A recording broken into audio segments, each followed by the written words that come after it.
Right. So as always, we welcome practitioners, teachers, leaders, LSAs, and parents to the forum. We share our forum every month, and the recording will be posted on our YouTube channel. We very happily welcome Ms. Pegah Hajpour, a behaviour therapist who's going to share some wonderful tools and methodologies with us today that you can use in your setting. We welcome practitioners, as I said, from organizations and centers, but please, we do not share any sales pitches. It is a free to attend forum, and we are very much about practice and focusing on tools. We welcome questions throughout. I will monitor the chat. So if you have any questions, please feel free, put them in the chat and we can ask Ms. Pegah. We welcome you to discuss any cases that you wish. However, we ask you do not name any schools or students when you're discussing publicly. While we share best practices for an international setting, we always direct you to your head of inclusion, your school policies, or your regulatory policies for the final say on how you operate within your school. And without further ado, I am going to hand over to the wonderful Pegah to deliver our session for today. Thank you so much, Catherine. I am so happy to be here. This is an absolute pleasure. And I really hope I can't share my screen. Just give me a second. But I really hope this will be an informative and helpful session for everyone. Just let me try to share my screen. So let me try one more time. Share. Try restarting the browser. Oh my Lord, check that out. Let me just try one more time, guys. If it doesn't work, we will figure something out. There's never a dull moment. We always have technical glitches, but that's okay. Take your time. No worries. And the best part is you have it up and ready, and you're like, I'm just going to press share. Just give me 1 second, everyone. That's okay. Welcome, everybody. We've got over 20 people joining already, and keep coming as they go. So if anyone would like to access our previous forums, please go to our YouTube channel. I will put the links to all of our social media and YouTube channels in the chat in just a moment. So you can check out literally hundreds of videos from our previous forums where we have had so many wonderful experts in their fields joining us to share best practices. Okay, I think it's just acting funny. Maybe.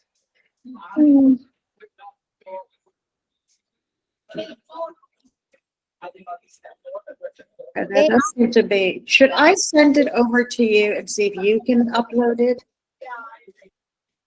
It's not presenting. No, it just keeps giving me an error message saying we can't share the video.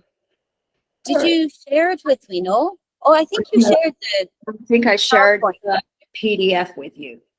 I will just open it now and I will share it from my side. No problem. I've got it. Okay, let me check this. Okay, sorry for the delay, guys. We will be with you. Okay, it's sharing as a PDF with file notes, but yeah, that should be okay, right? Okay, let me try and screen. Okay, guys, and you can just tell me to scroll forward. Okay.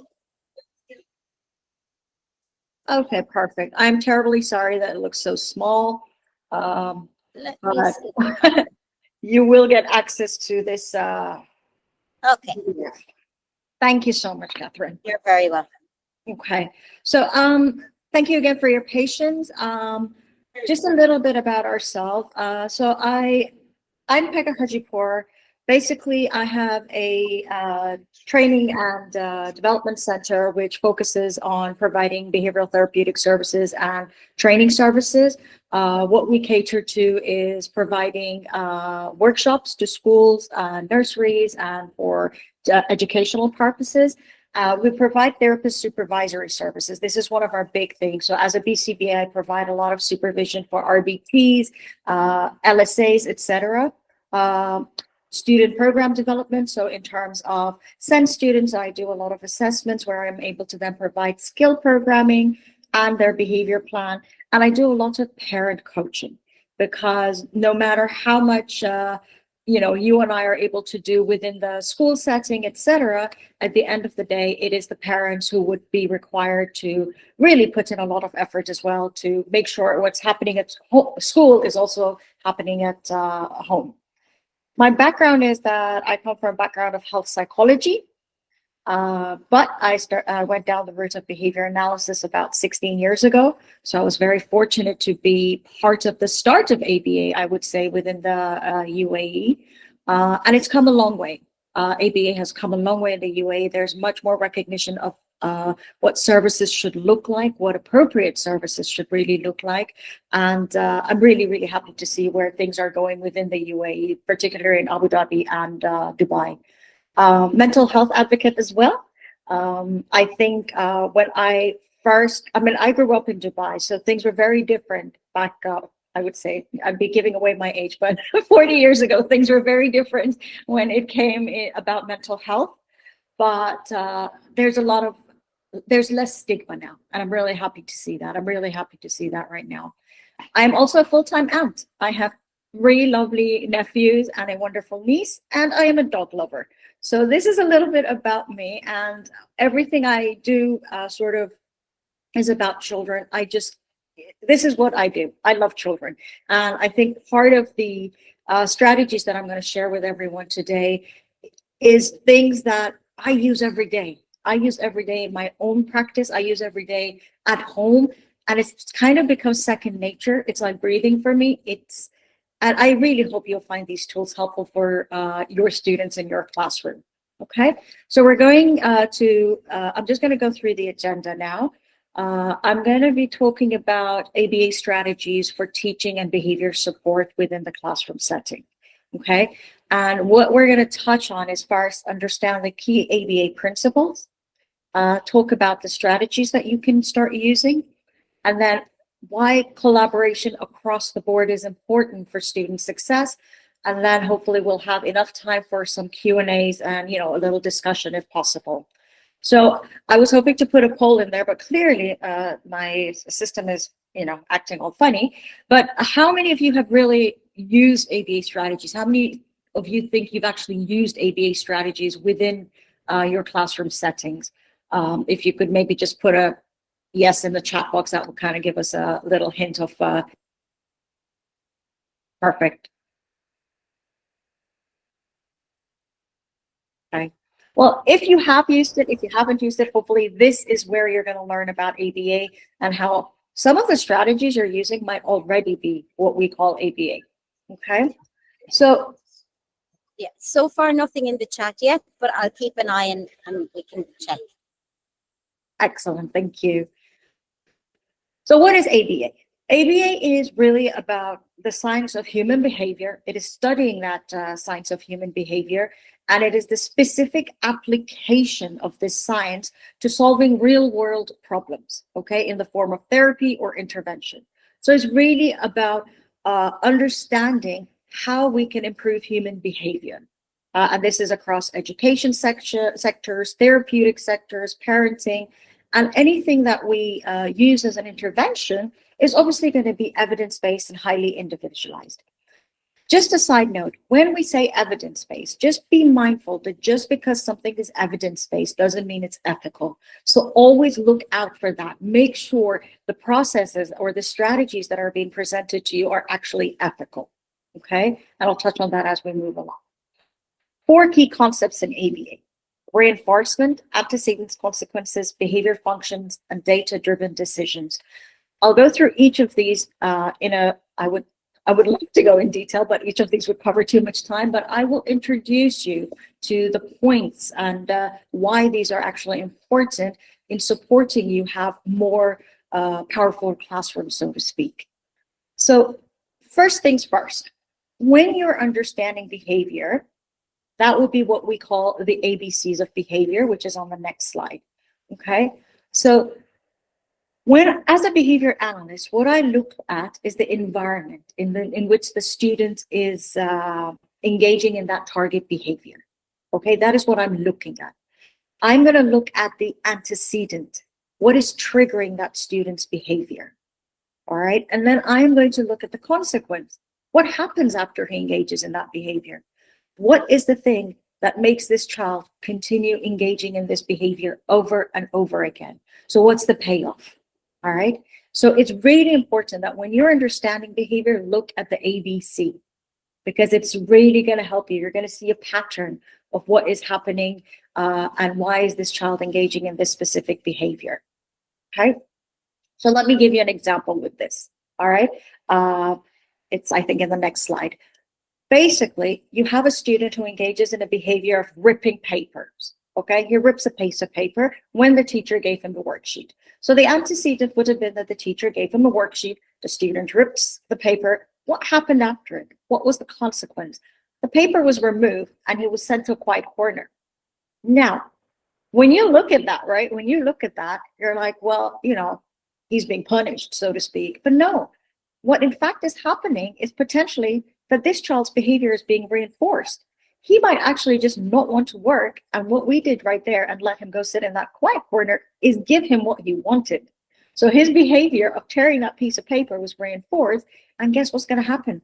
He's going to continue doing that the next time you hand him a piece of paper, or the next time you give him something to do. He'll start throwing worksheets on the floor. He'll throw his pencil. So many other behaviors might start popping up, right? So focus on that. Focus on what the antecedents is and what the consequence is, because that is what's going to highlight for you, why is my student continuing to do or engage in these behaviors, okay? That was part one, which was understanding the ABCs of behavior. Within this, I would like to then talk about what's on the next slide, which is the functions of behavior. I think, yes, thank you so much. So within the field of ABA, we always talk about functions of behavior. What we mean by that is, why does behavior occur? What is the reason behind this person's behavior?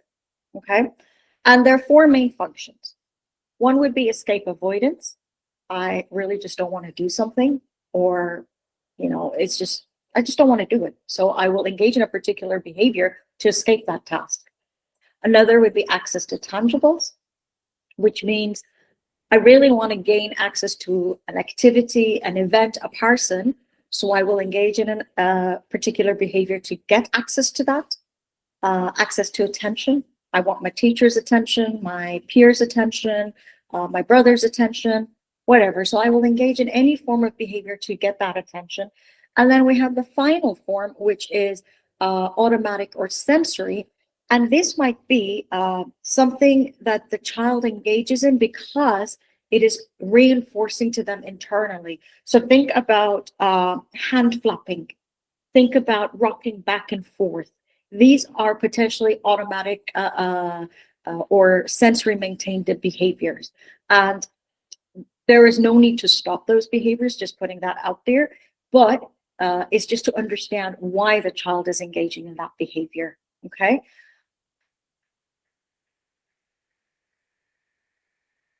I had put reinforcement in there as well, because I think you've heard me say reinforcement about 5,000 times in the last 10 minutes, but it is the most important and widely applied principle of behavior analysis, and it shapes how we all behave every day, okay? So if someone comes to you and says, I don't want to use reinforcement, I am going to come and say, well, I'm sorry, but we're all using reinforcement every day.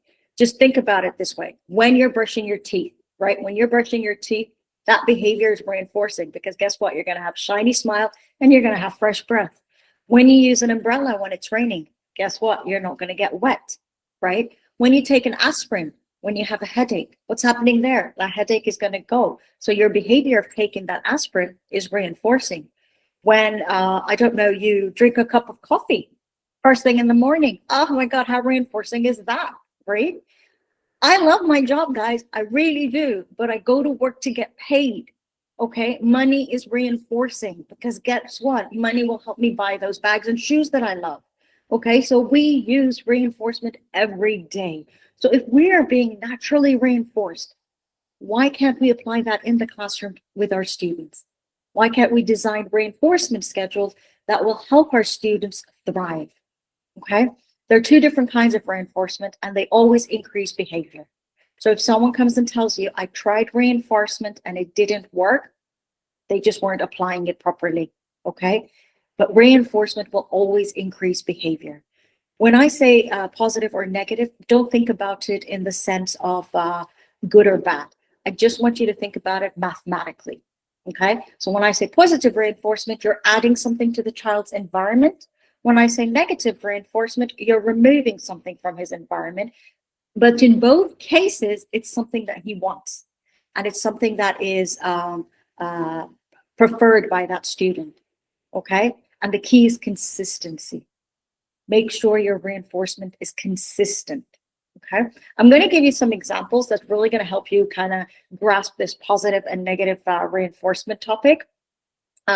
Again, this in itself would take, I think, a good hour and a half at best to go through reinforcement. So I'm really breaking it down here as much as I can, but definitely ask your questions at the end if you have any. So I'll give you an example of positive reinforcement here, right? We have a little girl who engages in crying behavior because her plate is empty. After she has cried, what's the consequence? Mom has given her some cookies. I am not putting any blame on mom here, by the way. It's just an example. Okay, mom has given her cookies. What is this young little girl learning now? She is learning that when I cry, I get things. When I cry, my behavior is being reinforced. Things are added to my environment. That's positive reinforcement, right? So that is one example of how we inadvertently reinforce a student's behavior. They might be crying and we end up giving them everything. And then we're like, well, why does he keep crying? Well, guess what? It's because his behavior was reinforced, okay? Then I got another example on the next slide, which is this lovely student raises his hand. It's a busy classroom. He raises his hand, and guess what happens? The teacher comes over and speaks to him. What is that student learning? That if I raise my hand, that if I engage in this behavior, I get my teacher's attention, right? So, two different examples, both something was added to their environment, both positive reinforcement, right? But one was reinforcing a problem behavior, the other was reinforcing an appropriate behavior, right? That is the power of reinforcement. That is how much it can shape behavior and how much it can maintain behavior, all right? I'll give you an example of negative reinforcement. Negative reinforcement, again, it will increase your behavior, right? But it takes away something aversive. So you have this lovely mom and dad are in bed. Dad is snoring. All right. What does mom do? She puts earplugs in her ears so she can block out that sound. What was the consequence? Oh, the sound is gone. She is happy. So her behavior, putting these earplugs in, has satisfied her. She can now get a good night's sleep. The problem behavior was removed, right? This is negative reinforcement. The same thing I gave the example of taking an aspirin when you have a headache, right? You will continue having aspirin because in the past it helped to remove your headache. So that behavior tends to increase. So tomorrow night when she goes to bed, what's the first thing she's going to do? She's going to put those earplugs on. She's not even going to wait for him to start snoring, right? That is the power of reinforcement, all right? And then I think I gave the example of the little boy who was ripping his worksheet. And this is a very common one where students, when you're presenting them with work, they just swipe the table. It's like, no, thank you. I don't want to work. And sometimes when you're not sure what to do, you might let it be. And you might say, okay, I'll give them a minute to cool down or etc. But what you're inadvertently doing is reinforcing that behavior. Okay. Now, understanding reinforcement, understanding the antecedents and the consequences, all of that is what's going to help you design an effective behavior plan. All right, it's going to help you know what strategies to start using, and we're going to talk about those strategies. It's going to help you know which one to apply where and when.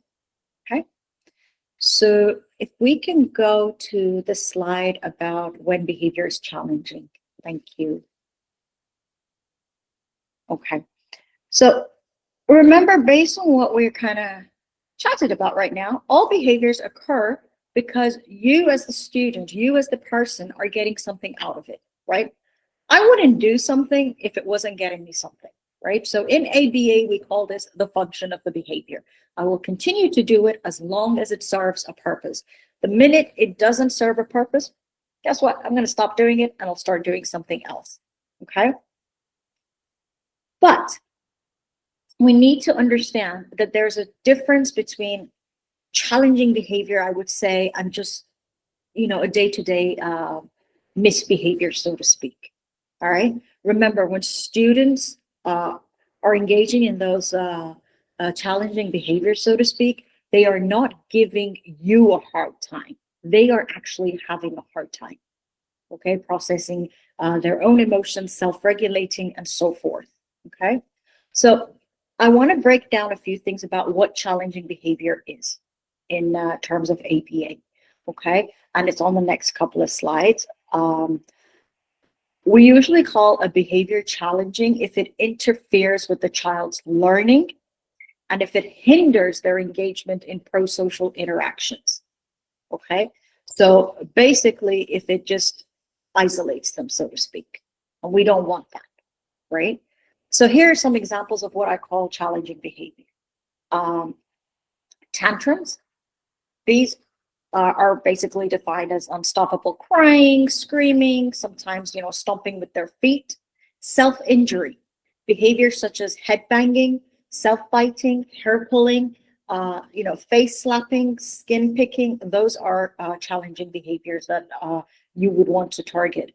Aggression, hurting others, kicking others, biting others, slapping others. Property destruction, throwing things, breaking furniture, ripping things up. All of these are what we call challenging behavior. Okay, pica. I don't know if you've experienced any students who have pica. That is basically eating or mouthing non-edible items such as stones, dirt, pen caps, nails, anything, basically. And elopement. Elopement is basically just running away from any environment. It could be the playground, it could be home, it could be the backyard, it could be any environment where the child's safety is jeopardized, okay? Yeah, I think we're a couple of slides down. I am really, really sorry about this. And now we're on, yeah, perfect. So, what are the strategies you can use, guys? What are some things you can do to reduce problem behavior? And what are these ABA strategies that, I'm here to talk about? Well, the first thing I would highlight is replace that child's behavior with a functionally equivalent behavior. What we mean here is, remember, right? We now know, based on the ABCs of behavior, that the child is engaging in this behavior to get something. So there's a purpose behind it. So now, as his therapist, as his teacher, as the parent, I'm going to teach him a better way to access that thing. And this is something that we would call functional communication training. I will, if the child is verbal and able to speak, I will teach them to use their words. You can ask for a break if something is too difficult. You can ask for help if you need me to help you with something. You can ask for more time if you would like more time playing. So those are functionally equivalent. If the child is ripping a piece of paper because it's too difficult for him to complete, I'm going to teach him to say, I need help. If a child just needs 5 minutes to relax, I'm going to teach him to say, I need a break. So he can go sit in that quiet corner. And if that child is just not finished with his work, and I'm like, give me your paper, he can actually ask for more time. Okay, so that's what we mean with that. And functionally equivalent behavior, if the child was vocal, that's what you're going to teach. If the child is visual, you can use picture cards. So I think someone did post that right now in the chat box. Yes, you can use picture cards to tell you what they need. You can use sound generating devices or AAC devices, whatever is the child's communication tool. Make sure you teach them those functional phrases, right? Because that is what's going to help him avoid needing to engage in problem behavior. Okay. use differential reinforcement. Differential reinforcement basically means, these are sort of the examples, the pictures that you see of what I'm talking about right now. Differential reinforcement basically means catch the student being good, right? If he is engaging in that alternative form of communication, have a big party about it, right? If that child is not engaging in problem behavior, have a party about it. If the child is sitting instead of running around the classroom, have a party about it. Celebrate those small wins, because if he gets reinforced if the behavior of sitting, of using language, that is what is being reinforced, then this child is going to be like, I'm getting attention, I'm getting the things I need. I don't need to engage in problem behavior, right? I can get what I want using these tools. I did write here, avoid accidental reinforcement. I should have been, I think, more gentle and said, be mindful of accidentally reinforcing someone's behavior. What I mean by this is, as I said, sometimes a child engages in a particular behavior and it's actually for attention, and we don't realize it's for attention, and we give them a lot of attention. So for that behavior, just be mindful of that. Be mindful of why is this student engaging in this behavior, so you don't accidentally reinforce the behavior, okay? So yeah, those are some of the examples. I've also given you in the resources, sorry, not resources, the references, a list of books and websites that you can visit that will help you with further explanation of differential reinforcement. Some other strategies, using visual schedules. I love visual schedules, guys. I love visuals. They are, I cannot live without my own visuals. My calendar is color-coded. Everything has to have a specific color, a specific space. I put reminders for myself. Again, if we as adults are doing that, why can't our students have the same thing, right? Why can't they have access to the same things that we do? Schedules can vary, right? You can use schedules that are first then boards, first do your work, and then you can have some computer time. It can be visual schedules of his entire day, what his day is going to look like from the time he wakes up till the time he goes to bed. It can be a visual schedule of how to engage in a particular task. Do you all remember COVID? You remember COVID? We used to have those lovely visual schedules of how to wash our hands in the bathroom, right? So again, if we as adults needed that in the bathroom to know how to wash our hands, why can't we make schedules for our students?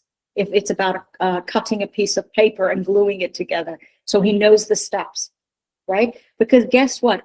These visual schedules provide some sense of predictability for the child. They allow them to know what's coming next, and it prepares them, so they're not taken by surprise when something happens, okay? There's a picture of a timer there. I have no affiliation with Amazon selling that timer, but it's one of the best timers I have ever used with my students. And I think I love it because it's so subtle and the color changes, and that's about all that changes. So it's a really good one. And then non-contingent reinforcement. Non-contingent reinforcement, what I mean by this is give the child the attention before he has a need to engage in problem behavior to get attention, okay? Give the child access to the iPad before he has a need to scream for the iPad, right? Make it available without expecting him to have engaged in any form of behavior. That's what we mean by non-contingent reinforcement, right? I am seeing some questions pop up, and I think we can address them as we move along towards the end. There will be time, I'm pretty sure. Okay. And then the last three strategies I'm going to talk about are pertinent to the picture that is up right now, and that is task interspersal. It's like a tongue twister for me, that one. But this one is basically mixing up easy and difficult tasks, okay? So if you know your child struggles with writing, don't expect him to start his day with writing. Give him something easier to start with, and then integrate writing into that. And again, I wouldn't expect him to write 10 sentences in one go. Mix it up again with some easy stuff, and then come back with the writing again, okay? So obviously there has to be some modifications to how we go about teaching that particular student. But task interspersal is a really good technique. There's a lot of research on this that says it does support children's skill development and reduction of problem behavior. Provide warnings about transitions. I mean, I think everyone who is, you're all in school, and I think you're very well familiar with this, that we need to give children warnings about transitions. I have a nephew who's 3.5 right now, and I think if we don't give him warnings about what's happening next, there will be a meltdown. And he's just 3.5, and I know he's not doing it on purpose, right? But we need to give him warning. We need to tell him, like, guess what? Tonight your dad is traveling, so you're going to be sleeping with mom, right? Or something or the other. But give him a warning so he can take that sort of blow a little more with more, ease, so to speak. And then I have environmental manipulations. This is one of my favorite, guys. Remember, when you're talking about behavior change, it's not about changing the individual. It's changing the environment to support this child's development, right? And there's so much you can do within your school setting. So you can use things like those flashcards, the flashcards that show you that transitions are about to happen, okay? You can use seating arrangements. If he gets distracted by the window, maybe put him closer to the teacher. If he gets distracted by a particular friend, put him closer to another friend who's much more focused. I'm pretty sure everything in schools are labeled, but this is just suggesting make sure things are labeled, maybe make them color-coded for some students, right? If you have students who are very fidgety and move around, this is something that occupational therapists would also be able to give much more input on, but I have seen success with this as well, is the TheraBand that you put across a chair. It's not costly. You put that across the chair and the student can wiggle their feet across that, and then they don't need to get up and walk around the classroom, right? There are colored tape that you can use on shared tables. This is such a good way to show people personal space and boundaries. So you're teaching a skill set and at the same time making sure everyone is comfortable. And then there's another picture of the classroom. I don't know how feasible that would be in some environments, but it's literally, again, you're putting tape across every chair and table so that people know, students know where they would have to sit. This is where my bag goes, this is where I sit, etc. The last picture looks very small, but it's basically occupational therapy tools, so to speak. And gosh, I'm blank, I forgot the name. Are you able to remember what the name would be? That little cushiony thing. Is it a fidget stool? A wobble cushion. Maybe, yes, that one, wobble cushion. Again, check with their students' OT, okay? So I'm not just gonna randomly recommend these for every student, but they do help with students sitting for longer periods of time. They do help with students who are more fidgety with their feet and need to move around, okay? I have seen success with this as well, but again, it's always been in collaboration with an occupational therapist. I don't just get up and recommend these things for students, but there's evidence for it. Environmental manipulation, that is what it is, okay? And then finally, data-driven decisions. Some people come to us and say, you guys are always running around collecting data. It's true, we run around, collect a lot of data, but it's the data that helps us come to sound clinical decisions, right? It brings us to sound clinical decisions. And we're measuring what matters. I'm not just measuring everything under the sun. I'm measuring what matters. Is he crying less now? Is he using more words? Are his tantrum intensities less than what they used to be? Those are the things that I'm going to be measuring, right? And at the same time, I'm always going to be logging ABC data because yes, some behaviors have changed. He's not engaging in the tantrums anymore and he's using more words, but maybe a new behavior pops up. So I always have to keep an eye out for something new that might happen and graph progress. Graphs are beautiful. They're visual again, they're colorful, and I love showing parents graphs because it just shows how well their child is doing. And it's just such an easy way to gauge, is my behavior plan working or is it glitching? If it's glitching, let me go figure out what's happening. Let me talk to the teacher, let me talk to the LSA, something must be happening, okay? And then when we come into the role of collaboration, right? As Senkos, you lead the plans and you coordinate support. Okay, you are the people who will probably advise the parents to reach out to me, right? So that is the role of the Senko. You lead the plans, you coordinate support, and you're there to support the teachers and the TAs and the LSAs. As teachers, you're the ones who are implementing the daily strategies. Again, you have 24 to 30 students in a class. As many strategies there are many strategies you can implement classroom-wide, but some need to be very specific, right? Some need to be targeted to a particular student. That's where the TA might come in, because they're the ones who are going to provide direct reinforcement for that specific student. And they're the ones who are going to collect that necessary data to come back to the teacher and say, well, this happened today, okay? Because again, you can't keep your eye out on one student when you have a classroom of 30 people, okay? Then you have the behavior analyst. So that's where I come in, right? I come in, I am not here to monitor anyone's job. I am here to look at that child and see what I can suggest, what I can recommend, and how we can collaborate as a team to develop a behavior plan for this student. And therefore, I monitor his progress and I support the LSAs. I am there to support the LSAs. I'm there to support the behavior therapists who work with this child on a one-to-one basis. I'm there to take what's happening at school back home with the family, okay? And then you have the behavior therapist and LSA. A lot of schools allow the behavior therapist to come in and do pull-out sessions. Great. That's where the LSA can also get some hands-on training. Some schools don't allow that, so the behavior therapist works at home. That's fine. But then you have the LSA who will be implementing the daily one-to-one instruction that is needed for this child. So they follow that behavior plan, okay? And then you have the principals.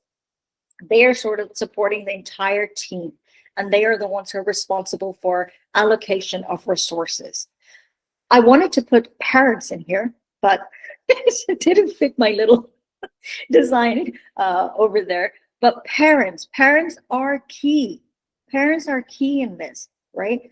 Listen, no parent is going to come to us if they realize that their opinion is not taken into consideration, okay? So if a Senko speaks to a parent, right, the behavior analyst has to be present as well at some point so that the entire team is together, so that the entire team is on the same page, so that everyone is agreeing that we're going to implement these strategies not only at school, but at home as well. Because if there is no balance there, not much is going to happen. And you're going to see progress. You are going to see progress, don't get me wrong, but it's not going to be long term and it's not going to be maintained because it's just not consistent, okay? A few takeaway things that we want you to sort of key takeaways. When you're working with your students, define your expectations before you teach them, right? You would do that with anyone. Define your expectations before you teach them. Teach behavior like you would teach reading, like you would teach letters, like you would teach alphabets, okay? Model and prompt that behavior and fade it out systematically. I am going to model that, oh, this might be a bit challenging. This might be a little difficult for you. I can ask for help. Teach them the language they can use when something is difficult. Reinforce 4 times more than you correct. I know sometimes it's hard in a busy classroom to catch a student always being good, but that is what we need to be mindful of. Let's catch students being good more often than catching them being bad, so to speak. Show empathy and understanding. That means everyone is going through a different journey, all right? And we just need to be aware of that, and we need to be aware not to let our own preconceptions of things come in the way of how we are supporting a particular individual. Make structure visible. Everyone has those lovely. I go to schools, it's like heaven sometimes when I go to some classrooms because I see all of these visuals, all of these schedules, and it just makes my heart smile. But make that structure visible. Maybe your child needs it in a particular format on his desk. Make it visible for him. And remember, at the end of the day, you are not managing behavior.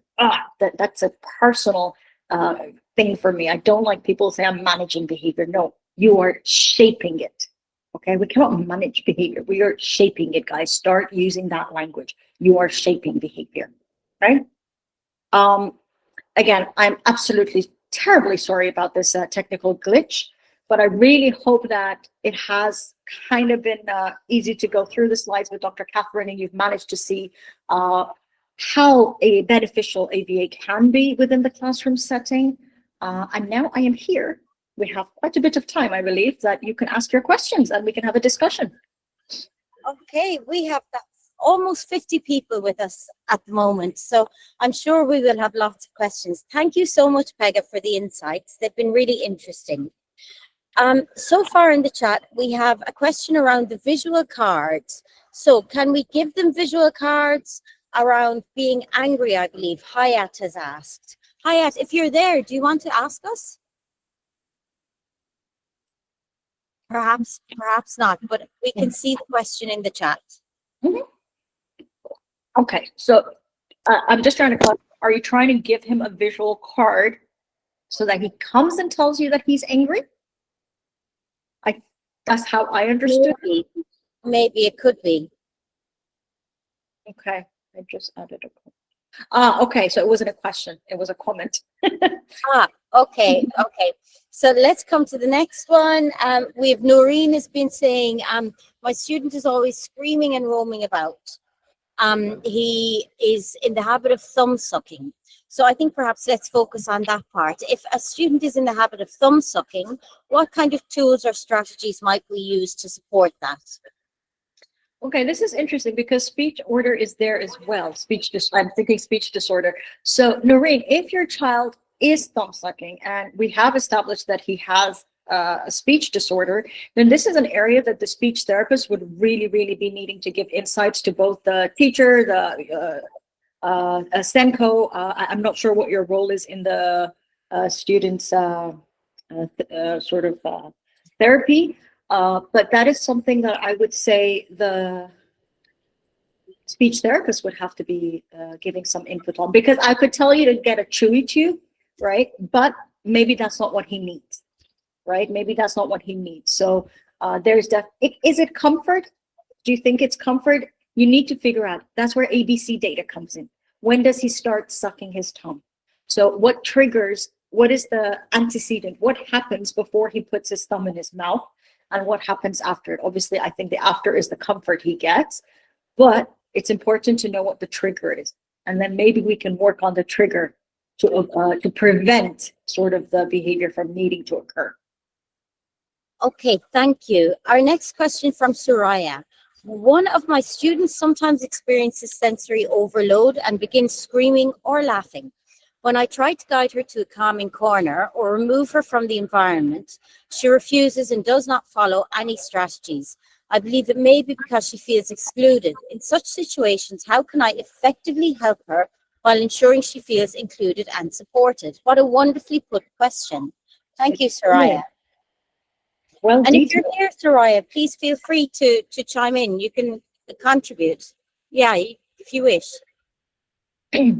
So I'm just, again, every case is so specific, right? Like she knows her student so much more than I would know her student. I think one thing I would recommend is if a student is prone to experiencing sensory overload, then what you would need to know is, where is the limit, right? Where is the limit of that? When does she really reach that level of sensory overload? And maybe once you figure that out, then you can take her out of that environment before she's reached that level. So always think about preventative measures. Always think about, what can I do to prevent this student from needing to experience that overload or that meltdown or that tantrum, okay? Maybe, as you said, she doesn't want to go to the calming corner because she feels excluded, right? But our calming strategies should be used as preventative tools, not as a reactive tool, all right? If that makes sense. Because if I'm angry and someone comes and tells me breathe, I'm probably going to tell them, I am breathing, leave me alone, right? So our calming strategies have to be put into motion before we reach that level of complete destruction, so to speak. Again, I really hope that's kind of giving you some insight. But ABC, you guys are going to hear that a lot. ABC. It's always tricky when you can't see the child and see it yourself, but advice is always useful. Okay, we have a question from Aisha. I have a student who finds it hard to communicate his need.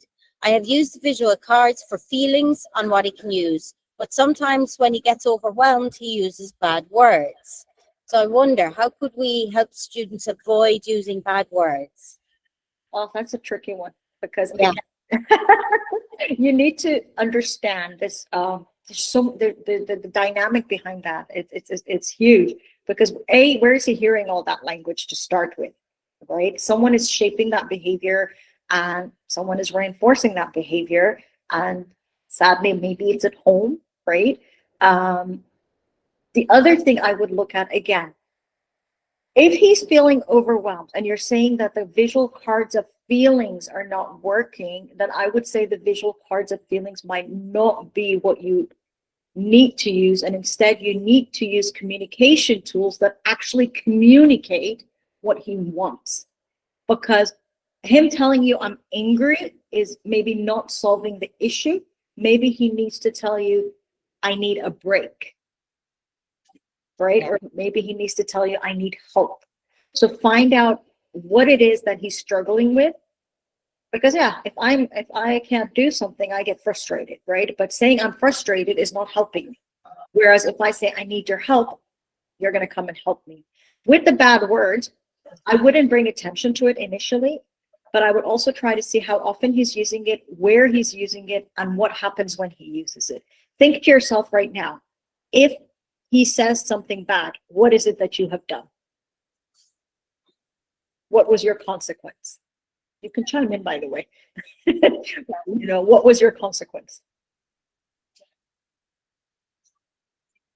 Not responding, but I don't lay attention to it. Okay, I don't pay attention to it. Yeah.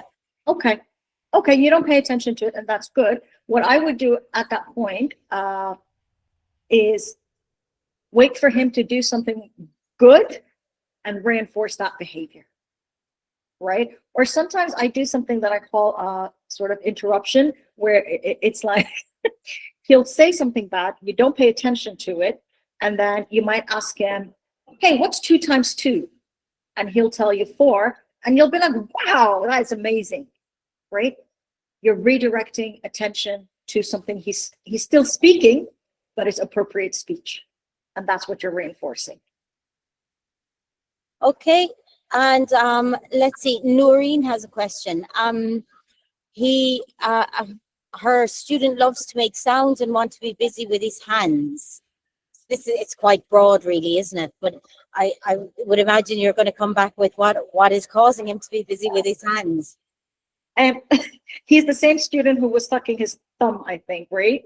Yeah. I would say if he's moving around too much, see, if a child is not speaking and they're moving around too much, I'm going to say ABA therapy is great, but guess what? I'm also going to say get a consult with OT, because there are multiple things going on. It's not just that the ABA therapy is going to help. Sometimes they need certain other interventions. But I would say OT is the next step I would probably go to. And let's take our final question for the day. Wella, I have a student who repeatedly flushes the toilet because he enjoys the sounds. It appears to be an auditory sensory seeking behavior. Sounds like it. Despite implementing visual schedules, reinforcements, redirection, the behavior continues. How can I integrate sensory integration approaches with ABA principles to develop an intervention to meet his needs? That is so well phrased. Yeah. Well done asking that question. No, that's so well phrased. See, again, you have to realize if you're sure that it appears to be that auditory sensory seeking thing, I am not sensory trained. I'm not sensory trained, so I cannot therefore come out and give you any sort of guidance on that. what things I can give you is find something that is similar to flushing. Yeah, I was just about to say, because I do sensory support, and replace the undesired with something that is more affable. Really handy one is, you know, the little rainmakers. They're not too loud. They don't disturb other students very much, and they can play it, and it's very relaxing for them. Just play with it up and down. It's not too distracting in class, and it could replace that sound that they're seeking. Yep. So again, yeah, get the input maybe from a sensory integration specialist, who usually there are a lot of OTs also who are trained in that. Wonderful. Wonderful. Dr. Catherine said replacement behavior for sure. Okay, I think that's all of our questions. Thank you so much for your time today, Pegah. It's been really interesting, and the questions have been really well put today. Thank you, everyone, for joining us. As we said, we will be sharing the recording in the coming days on our YouTube channel, free to access for everyone. We hope you have a wonderful October, and we hope to welcome you for our next forum, October, November. I had to go through my months there. And we will share all of the details on our social media. Thank you so much, Pegah, for your time, and thank you, everyone, for joining. Thank you. Have a lovely day, everyone. And Dr. Catherine has the handouts, so if anybody needs them, just reach out to them and she'll be happy to share them with you. Sure, will do. Thank All you. right, guys. Thank you. Ma salama. Bye-bye.